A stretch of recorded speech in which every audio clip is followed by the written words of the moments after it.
ইরানের শাহেদ ড্রোনকে রীতিমতো ভয় পাচ্ছে আমেরিকা। যেভাবে স্বল্প মূল্যের এই ড্রোন একের পর এক মার্কিন লক্ষ্যবস্তুতে আঘাত করছে এবং মিলিয়ন মিলিয়ন ডলার মূল্যের ইন্টারসেপ্টর খরচ করছে, তাতে আমেরিকার কর্তা ব্যক্তিদের একে ভয় না পাওয়ার কোনো কারণ নেই। শুধু শাহেদ না, ফাত্তাহ 2 এবং খুররাম শহরের মতো মিসাইলগুলো রীতিমতো চিন্তার ভাঁজ ফেলছে আমেরিকানদের কপালে। খোদ মার্কিন প্রশাসনের উচ্চপদস্থ কর্মকর্তারাই স্বীকার করেছেন সব ড্রোন প্রতিহত করা অসম্ভব। তাহলে কি সামরিক শক্তিতে শ্রেষ্ঠত্বের দাবি করা আমেরিকা বাস্তবতার মুখোমুখি? হিলে ছিল রুদ্ধদ্বার ব্রিফিং। ট্রাম্প প্রশাসনের শীর্ষ কর্মকর্তারা আইন প্রণেতাদের সামনে স্বীকার করেছেন ইরানের শাহেদ আক্রমণাত্মক ড্রোন এখন বড় চ্যালেঞ্জ। মার্কিন প্রতিরক্ষা মন্ত্রী পিট হেগসেথ এবং জয়েন্ট চিফ অব স্টাফের চেয়ারম্যান জেনারেল ড্যান কেইনও স্বীকার করেছেন ড্রোনগুলো প্রত্যাশার চেয়ে বেশি কার্যকর এবং সবগুলো ঠেকানো অসম্ভব। প্রশ্ন হলো, শাহেদ ড্রোন নিয়ে কেন এত ভয়?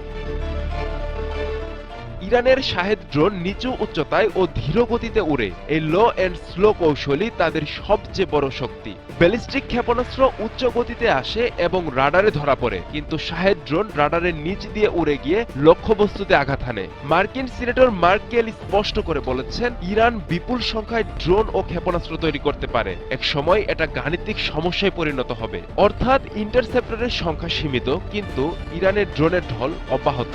শাহেদ ড্রোন তুলনামূলক সস্তা, দ্রুত তৈরি করা যায় এবং একসঙ্গে শত শত উৎক্ষেপণ সম্ভব। এটি স্যাচুরেশন অ্যাটাক কৌশল, অর্থাৎ এক যুগে এত বেশি হামলা যাতে প্রতিরক্ষা ব্যবস্থা ভেঙে পড়ে। ইরানের ধারাবাহিক ড্রোন ও ক্ষেপণাস্ত্র হামলা আমেরিকার সামরিক লক্ষ্য অর্জনের সক্ষমতাকে স্পষ্টভাবে চ্যালেঞ্জ করছে। পশ্চিম এশিয়ায় মার্কিন ঘাঁটি ও মিত্র রাষ্ট্রগুলোর উপর বাড়ছে চাপ। শুধু শাহেদ ড্রোন নয়, আতঙ্কের আরেক নাম ফাত্তাহ 2 মিসাইল। ফাত্তাহ 2 একটি হাইপারসনিক গ্লাইড ভেহিকল, যা বর্তমান আকাশ প্রতিরক্ষা ব্যবস্থার জন্য বাস্তব চ্যালেঞ্জ। এই ক্ষেপণাস্ত্রের গতি শব্দের গতির চেয়েও কয়েক গুণ বেশি। মাঝপথে গতিপথ বদলাতে পারে এই ক্ষেপণাস্ত্র, যা প্রচলিত অ্যান্টি মিসাইল সিস্টেমকে বিভ্রান্ত না করে। মার্কিন প্যাট্রিয়ট এমনকি ইসরায়েলের আয়রন ড্রোম মূলত ব্যালিস্টিক বা রকেট হুমকির জন্য ডিজাইন করা, কিন্তু হাইপারসনিক গ্লাইড ভেহিকল একেবারেই ভিন্ন মাত্রার প্রযুক্তি।